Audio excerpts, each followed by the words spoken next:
नेपाल में पशुपतिनाथ की यात्रा पर गए डिडोरी जिले के 7 लोग फंसे। भारत सरकार से लगाई मदद की गुहार। मध्य प्रदेश के डिडोरी जिले के मेहंदवानी इलाके कठौतिया व सरसी गांव के कल 7 लोग नेपाल काठमांडू में पशुपतिनाथ के दर्शन करने के लिए गए थे। ये लोग 24 सितंबर को यात्रा के लिए गए। वहीं अचानक 26 सितंबर को काठमांडू के पास नदी की तेज बाढ़ और भूस्खलन के चलते रोड बह गई, इसमें सभी लोग वहां फंस गए। नेपाल आर्मी की मदद से हेलीकॉप्टर के माध्यम से उन्हें घटनास्थल से अस्पताल तक पहुंचाया गया, जहां उनका इलाज कराया गया। वहीं उनको भारतीय दूतावास कार्यालय के पास पहुंचाया गया। पीड़ित लोगों ने भारतीय दूतावास से मदद की गुहार लगाई, लेकिन उन्हें अभी तक कोई सहायता नहीं मिली। पीड़ितों ने बताया कि वो अभी भी काठमांडू में है। भारत जाने के लिए उनके पास कोई जुगाड़ नहीं। वहीं उनकी गाड़ी भी नदी के तेज बाढ़ और भूस्खलन वाले क्षेत्र में अभी भी फंसी हुई है। पीड़ितों ने भारत सरकार से मदद की गुहार लगाई। मेहंदवानी से सुदामा प्रसाद। 4 व्यक्ति खड़े हुए हैं। रोड यहाँ से जाता हुआ घूम गया था। ये पहाड़ी के किनारे इस रोड को भी पूरा खोद के नदी बहा के ले गया है। इसी प्रकार से स्थिति इसके सामने और भी है, जिससे कि पूरा जिस तरीके से यहाँ पर ये नदी ने खोद के अलग कर दिया रोड को, इसी तरीके से वहाँ पर सामने पर भी खोद के और पूरी रोड को अलग कर दिया है। हम लोग कम से कम नहीं तो यहाँ पर 7 लोग हैं, इंडिया से, मध्य प्रदेश डिंडोरी जिला से हैं, और हम लोग यहाँ पर फंसे हुए हैं। और इसके बाद यहाँ पर खाने पीने की भी दिक्कत है। किसी भी प्रकार का यहाँ पर कोई संसाधन नहीं है, और आगे पीछे दोनों तरफ रोडों की समाप्त हो चुका है। और कम से कम नहीं तो 500-600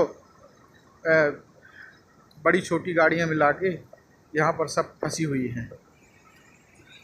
ये काठमांडू यहाँ से 75 किलोमीटर दूर है, सिलोनी सिंधवी घाटी।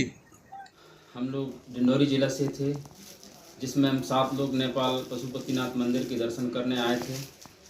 24 तारीख को शाम को निकले थे घर से, और बिहार होते हुए जनकपुर से दर्शन करते हुए हम लोग आ रहे थे काठमांडू।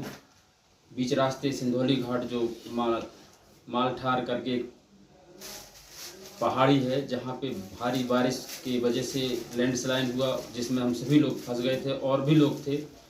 बहुत बारिश हुई है, जिसमें दोनों तरफ से पुल पुलिया रोड सब बह गए हैं, गाड़ी बह गई हैं बहुत सारियाँ। और वहाँ पे हम कम से कम 100 घंटा फंसे हुए थे। नेपाल सरकार के सहयोग से हम लोग वहाँ से सुरक्षित स्थान काठमांडू में पहुँचे। फिर नेपाल सरकार के द्वारा हमको भारतीय दूतावास कार्यालय पहुँचाया गया, जहाँ पे हम सभी भारतीय लोग वहाँ पहुँचे। हमारे साथ में रीवा, जबलपुर से और भी साथी लोग थे। सभी लोग कम से कम 31 लोग थे जो भारतीय दूतावास कार्यालय में पहुँचे थे। लेकिन यहाँ के कार्यालय में पहुँचने के बाद अधिकारियों ने हमारी कोई बात नहीं सुनी, और ना ही बात करने को तैयार थे, और दुर्व्यवहार करके हमको वहाँ से रात में रोड में निकाल दिए गए।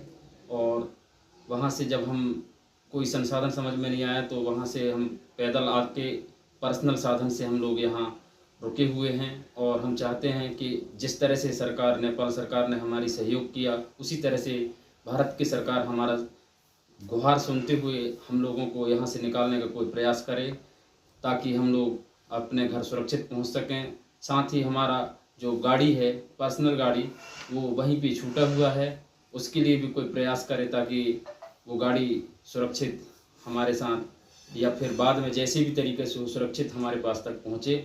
इस तरह से हम बहुत परेशानी में पड़े हुए हैं, और अभी भी हम समस्या में ही हैं। नेपाल से काठमांडू तो पहुँचा दिया गया है, लेकिन यहाँ से हम किस तरह से निकल पाएंगे, इसका कोई हमें रास्ता समझ में नहीं आ रहा है। हम चाहते हैं सरकार से, MP सरकार से, मध्य प्रदेश सरकार से, या फिर इंडिया सरकार, जो भी हमारी यह वीडियो के माध्यम से गुहार लगा रहे हैं कि हमें किसी तरह से हमको नेपाल से भारत के लिए साधन बना के निकालें।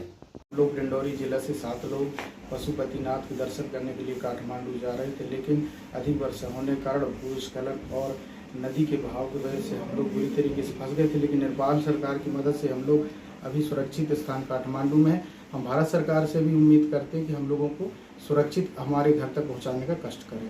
थोड़ा सा हम लोगों को ये लगा कि हम एक भारतीय होने के नाते भारतीय दूतावास में उन्होंने हमें किसी प्रकार का कोई सहयोग प्रदान किया, इसलिए हम भारत सरकार और मध्य प्रदेश सरकार से निवेदन करते हैं कि हम लोगों को जल्द से जल्द हमारे घर पहुंचाने का